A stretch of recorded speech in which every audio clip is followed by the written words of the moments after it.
Rasanya kalau menyebut Pep Guardiola sebagai salah satu pelatih terbaik di dunia saat ini tepat adanya. Tentu dengan beberapa prestasi gemilang serta rekor yang telah ia capai. Namun, Pep tak serta-merta mencapai itu semua. Di setiap klub yang dinaunginya, Pep selalu butuh serdadu lini depan yang mumpuni. Maka dari itu tak jarang ia mendatangkan khusus para bomber terbaik, bahkan dengan harga mahal sekalipun. Tapi, apakah para striker yang dipilih Guardiola selalu moncer atau jangan-jangan ada juga yang tak sesuai ekspektasi? Sejak promosi ke tim senior Barca, Pep Guardiola langsung sukses meraih quadruple tanpa membeli satupun striker. Ia masih memanfaatkan adanya trio Messi, Henry, dan Eto'o. Namun musim berganti, Pep dihadapkan lini depannya yang mulai menua, termasuk Eto'o dan Henry. Pep bergerak cepat mencari formula baru. Dasarnya Pep suka daun muda, ia kepincut dengan talenta Brazil dari Palmeiras bernama Keirson. Masih berusia 20 tahun, tak butuh waktu lama bandrol 14 juta euro ditebus Barca untuk mendaratkan wonderkid ini ke Camp Nou. Alih-alih akan menjadi partner baru bagi Messi, ia malah tak kelihatan. Pep sendiri mengatakan bahwa ia tak mau berjudi dengan pemain itu setelah melihatnya berlatih beberapa kali bersamanya. Sejak saat itulah karir wonderkid gagal itu tak karuan. Ia gonta-ganti dan tak mencapai suatu kesuksesan yang berarti.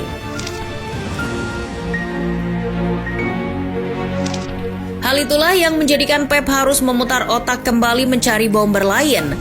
Tak tanggung-tanggung bintang Inter Zlatan Ibrahimovic yang diincarnya. Namun Pep kembali harus berjudi. Ia harus membuat keputusan transfer itu dengan cara menukarnya dengan striker andalannya Samuel Eto'o. Dengan penuh pertimbangan, akhirnya Pep menerima pertukaran tersebut. Barca membayar sejumlah uang plus mengirim Eto'o ke Giuseppe Meazza. Pep berdalih hal itu dilakukan untuk menyegarkan skuad, sekaligus mengubah taktiknya dengan menggunakan pemain big man di lini depan. Sebelumnya, Pep hanya menggunakan Eto'o yang notabene hanya kuat di bola-bola bawah.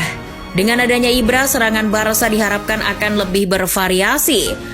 Hasilnya cukup menggembirakan, ia selalu mencetak gol di 7 pertandingan pertama. Ukuran golnya di akhir musim pun mentereng, yakni 21 gol. Lord Ibra juga menjadi bagian Barca meraih beberapa trofi musim itu. Namun kekalahan menyakitkan dari mantan pemainnya Samuel Eto'o di semifinal Liga Champions mencoreng namanya. Ia dicap gagal menyaingi pencapaian Eto'o oleh publik Katalan. Selama satu musim di Katalan, Ibra juga tak akur hubungannya dengan Pep. Terkait dengan kegagalannya meraih Liga Champions musim itu, Ibra juga menganggap Pep tak tahu cara menggunakan kemampuannya. Ibarat kamu membeli Ferrari tapi kamu mengendarainya seperti Fiat. Alhasil dengan keruhnya hubungan tersebut, Ibra tak diperpanjang lagi masa pengabdiannya di Barca. Pep berpaling darinya sampai-sampai Ibra bilang bahwa Pep adalah pengecut.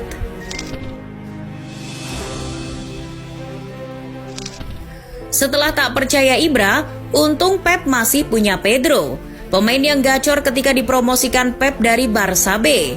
Tapi setelah kehilangan Henry yang pindah ke Amerika, Pep butuh satu lagi suntikan striker. Dipilihlah David Villa dari Valencia. Bandrol mahal sekitar 40 juta euro nampaknya sebanding dengan apa yang Villa capai di Valencia maupun timnas Spanyol. Villa yang sudah sering bermain di timnas Spanyol sebagai penyerang kiri membuat Pep kesengsem. Pep berniat meramu trio baru penyerang Barca dengan Villa di kiri, Messi di tengah dan Pedro di kanan. Alhasil, trio itu terbukti gacor dengan membawa kesuksesan menggondol beberapa trofi di musim 2010-2011. Villa sendiri tergolong produktif di posisi penyerang kiri dengan raihan 23 gol selama semusim. Tapi musibah datang menimpanya ketika cedera patah kaki, membuat dirinya sering absen di musim berikutnya dan bahkan tak sampai masuk skuad di Piala Eropa 2012.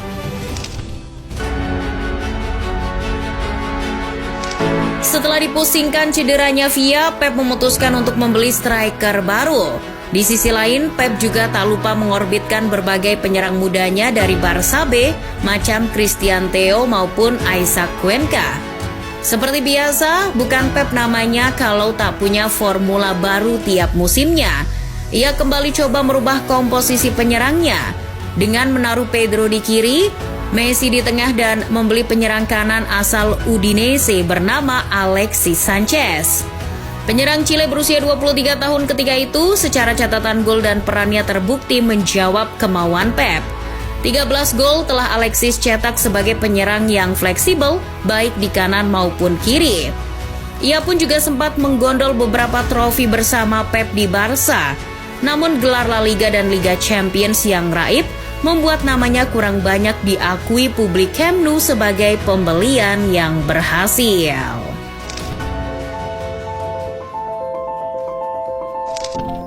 Sampai pada akhirnya Pep pergi dari Camp Nou dan menuju Allianz Arena pada musim 2013-2014. Di Munchen ia memulai petualangan baru dengan cerita para penyerangnya.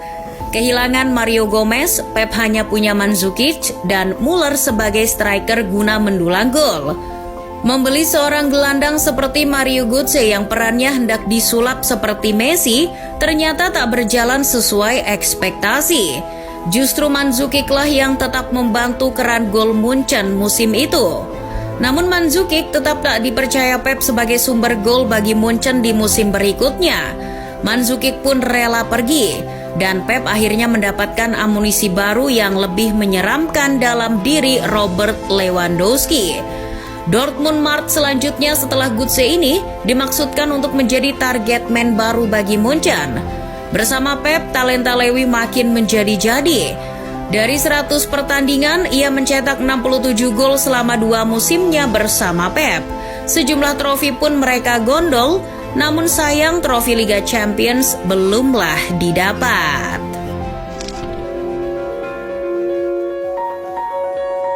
Sudahi karirnya bersama Bavaria, Pep pada 2016-2017 berlabuh ke Manchester City. Dengan uang segepok dari Abu Dhabi, Pep leluasa membangun tim, termasuk membangun serdadu bombernya. Di City sudah ada maskot bernama Sergio Aguero. Sama halnya ketika di Barca dengan Messi, Pep tinggal cari pelengkapnya saja untuk menyempurnakannya. Ia masih percaya pada Sterling yang lincah di sisi penyerangan sayap. Namun ia butuh suatu kedalaman di format 3 penyerang City. Pep akhirnya menjatuhkan pilihannya pada transfer Nolito, Sané dan Gabriel Jesus. Dari beberapa rekrutan tersebut, trio penyerang yang justru sering dipercaya Pep hanya Aguero, Sané dan Sterling. Trio yang mengemas 52 gol selama semusim. Nolito dan Gabriel Jesus hanya menjadi rotasi. Sampai akhirnya Nolito dianggap pembelian gagal oleh public citizens dan didepak musim berikutnya. Sedangkan Gabriel Jesus, di samping kesetiaannya menjadi pelapis, ia mampu berkembang di bawah Pep. Tapi sayang, sinarnya selalu terbentur oleh bayang-bayang nama besar Aguero selama di City.